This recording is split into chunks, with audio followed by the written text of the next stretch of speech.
Stop the scroll because y'all finna get a 2 for 1 because your girl is in the talking mood. That don't happen often. So y'all finna get a 2 for 1 tonight because I just really feel like talking. All right, so let's talk. All right, so this time I want to talk about timing. I want to talk about timing. Timing is important. And sometimes it takes restraint to be able to move in the timing of God. Okay. So over the last 15, 20 years, one of my biggest wrestle was with my health. I had a lot of stuff going on. I mean, it was like the devil had a hit list out on me to take me up out of here. And he tried, from cancer to colon and, just heart stuff. It was just like one thing after the other. But thanks be to God, I was able to defeat all of it. Okay? All of it. I mean, I have a thyroid, but when the cancer that they saw 3 times, when they went and took my thyroid out, they couldn't find it, couldn't figure out why. They still asked me, how in the world did you test positive for cancer and we didn't find it? Because I had a mother of faith and I had a God that gives instructions. That's a whole nother lesson, but y'all put that down on your list. So there were a lot of people, that saw things, God wants to take you here and God wants to do all of this and blah, blah, blah, blah, blah. And I'm like, God, and he's like, sit down. You're going to do my will, but I'm not ready to expand you yet. And he just kept telling me, there's a time, it's coming, it ain't here yet. Sit down. And I did not understand. At first, it was discouraging because I'm like, God, what's wrong with me? Is it something wrong with me or, what? And he's like, I want you to have a seat because you're not ready. He wasn't telling me why I wasn't ready, but he kept telling me I was not ready. And so when I was in Maryland, you guys often hear me talk about the weight gain from this medication, Neurontin, that had steroids on top of steroids in it. And I gained 150 pounds and it just messed me up. My liver went crazy. I had non-alcoholic fatty liver from gaining that much weight. My knees went from perfect to bone on bone in my 30s. Okay. So it was like my health was just going downhill and it was crazy because I'm like, it's not going to ever happen, God, because now my health is crazy. And he's like, don't sweat it. Don't sweat it. It's just not time yet. Let me do some work on you. And I didn't listen because there are people, you have to be careful who's in your ear. That's your principle tonight. Be careful who's in your ear. Because sometimes humanity will try to push you past what God said because of what they feel should be happening for you. I can remember this guy was like, it's so hard to be, to talk to somebody or be friends with somebody that they don't want to do no better. I swallowed that. You trying to get them and tell them what they need to do and they don't want to do no better. So you have to leave them right where they are. Okay. So the first thing that told me is that I can't trust you to tell you that the health issues that I'm fighting through. Nobody knew that I was in the fight of my life, and it was just like all these things just showed up at one time. Now, I'm not realizing God is doing that so that I can deal with all of the issues that I have. So when he's ready to release me, I don't have to worry about all that stuff. Y'all, I had to have double hand surgeries on my hands. That's from braiding hair all these years. That was my bread and butter. I made money braiding hair. I could do weaves. I made wigs. I mean, I was good. But I started having arthritis problems with my hands, so I had to let it go. And then carpal tunnel on both hands. This hand was so bad, they didn't even know they were going to be able to save it.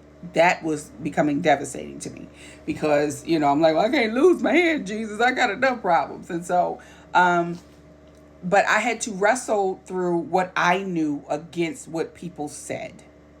I was called lazy. I was called all these things, but nobody knew the pain that I felt when I would get out of bed because and my knees hurt so bad. My knees were so bad at one point.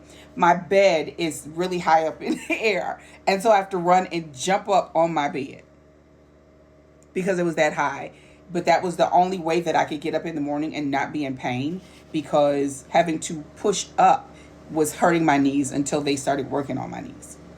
And so it was easier for me to, you know, come down on them instead of having to stand up on them. It was just a really rough season for me.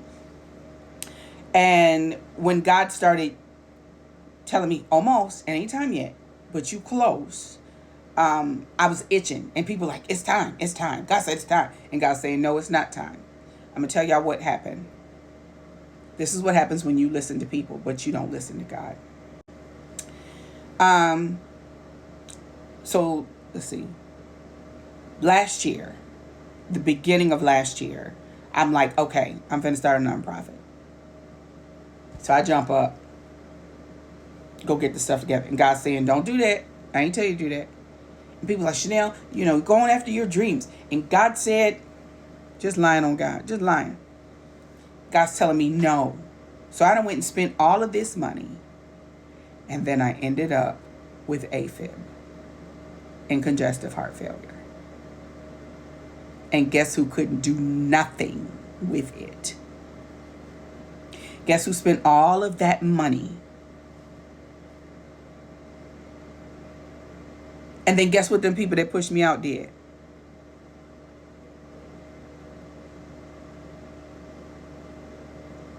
I am laying over here and walking from my couch to the bathroom, which was 15 steps, exhausted me. Oh, I almost felt an emotional moment coming there. And I would have to sit there for another 10 to 15 minutes to get my strength back to take those 15 steps back to the couch.